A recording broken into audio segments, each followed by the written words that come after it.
मलाई अहिले रिसेन्टली धेरै नै क्वेसन के भएर आउँदैछ भने सर तपाईँले किन फेस देखाउनु हुँदैन भनेर मलाई धेरै क्वेसनहरू आउँछ। मैले किन फेस नदेखाएको भनेर यसको बारेमा मैले भिडियो बनाउनु पर्छ भन्ने जरुरी मलाई छ जस्तो लागेको थिएन। तर पनि कतिपयलाई यो क्वेसनहरू छ भने अनि किन देखाउँदैन यसले भनेर छ भने त्यसको चाहिँ म के एन्सर दिन गइरहेको छु यस भिडियोमा। र मैले किन मेरो फेस देखाउँदिनँ भन्ने यो अब्भियस रिजन के हो? प्राइभेसी हो। मलाई मेरो फेस चाहिँ सोसल मिडियामा घुम्ने यताउता यस्तो भाइरल हुने त्यस्तो मेरो रहर छैन हैन। मेरो फेस मलाई मेरो सिक्रेट राख्न मन छ। मलाई बाटोमा हिँड्दा कसैले आएर चाहिँ तपाईँ त यो होइन नेपाल मान्छे होइन यसो भनेर मलाई डिस्टर्ब नगरौँ। कतिपयले के भन्छन् भने यो मैले फेस किन लुकाएँ भने म इलिगल काम गर्दैछु, इलिगल काम गर्दैछु हेर्नुहोस् है। 2 वर्ष लगाएर मेहनत लगाएर म यत्रो अहिले जुन पोजिसनमा आएको छु, अहिले जस्ट एउटा कन्सिस्टेन्ट पैसा कमाएर आएको छु, म इलिगल काम गरिरहेको छु यी मान्छेहरूको हिसाबले। अनि यही इलिगल काम गरेकोले चाहिँ मैले अनुहार देखाउँदिनँ भनेर थुप्रोको चाहिँ त्यो कमेन्टहरू मैले रिसिभ गरिरहेको हुन्छु। तपाईँहरूले के बुझ्नुपर्छ भने एउटा प्राइभेसी भन्ने चिज हुन्छ मान्छेको। म त्यस्तो खालको मान्छे होइन कि त्यो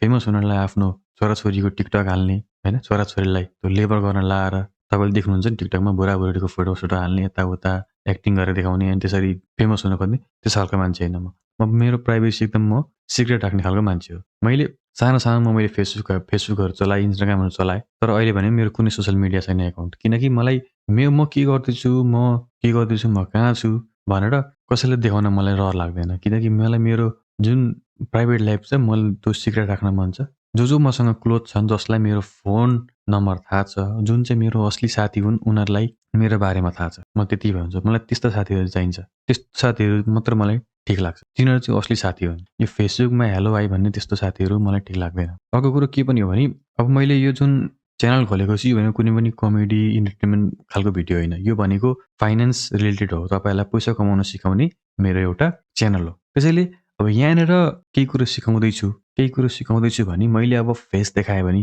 कसैलाई के हुन्छ भने फेस देखाएको हिसाबले पनि मान्छेलाई जज गर्छन् क्या। यो यस्तो मान्छे चाहिँ यसले के कमाउँछ होला र? यस्तो फेस हुनाले यो भनेको कुरो के मान्ने भन्ने हुनुहुन्छ तपाईँले। तपाईँहरूले अनुहार देख्ने बित्तिकै मान्छेलाई जज गर्नुहुन्छ क्या। यसले के जान्दछ र भनेर। त्यसैले त्यो फेस हेरेर तपाईँहरूले त्यो कन्क्लुजनमा नपुग्नुहोस् भनेर पनि मैले फेस हाइड गरेर तपाईँहरूलाई केही कुरो सिकाउँदैछु। अब मैले यो च्यानलमा कहिले फेसै देखाउँदिनँ भन्ने होइन, म देखाउँछु। तर त्यो बेला देखाउँछु जब मैले केही उखाड्छु। बुझ्नुभयो नि? म ट्रेडिङ गरेर केही उखाड्छु, मैले केही गर्छु, एकदम म्यासिभ कमाउँछु भने जुन बेला चाहिँ मैले पर्मानेन्ट बनाउँछु। प्रत्येक महिना मैले केही न केही कमाइरहेको हुन्छु ट्रेडिङबाट, त्यो बेला मैले फेस देखाउँछु। तर अहिले भनेको किन म लर्निङ फेजमा छु।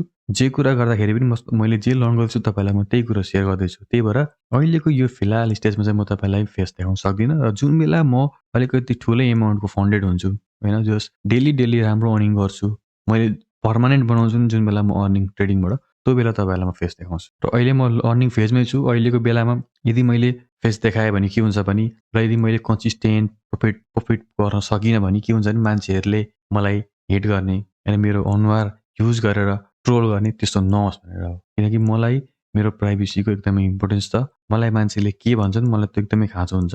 मलाई असर पनि पर्छ त्यो कुराहरूले। र जुन बेला चाहिँ मैले यसलाई पर्मानेन्ट बनाउँछु, एउटा अर्निङ गर्छु अनि केही सम्पत्ति मैले जोडेको हुन्छु ट्रेडिङ गरेर, त्यो बेला के हुन्छ भने मान्छेहरूले ट्रोल त त्यो बेला पनि गर्लान्, तर म्याक्सिमम मान्छेहरूले त्यो बेला मलाई सपोर्ट देखाउँछन् होइन, यसले गरेर देखाएको छ भन्ने हुन्छ। जुन बेला चाहिँ मलाई मेरो फेस रिभिल गर्दाखेरि मलाई जुन त्यो हार्म हुँदैन त्यस्तो लाग्छ मलाई, त्यो बेला म फेस सेयर गर्छु। त्यसैले मैले फेस सेयर नगर्नुको कारण डराएर पुलिसले समात्छ भनेर होइन, किनकि मैले कुनै क्रिमिनल काम गरेकै छैन। फरेस्ट ट्रेडिङ भनेको क्रिमिनल लाग्छ भने तपाईँहरू यो च्यानल अनसब्सक्राइब गरेर जाँदा हुन्छ।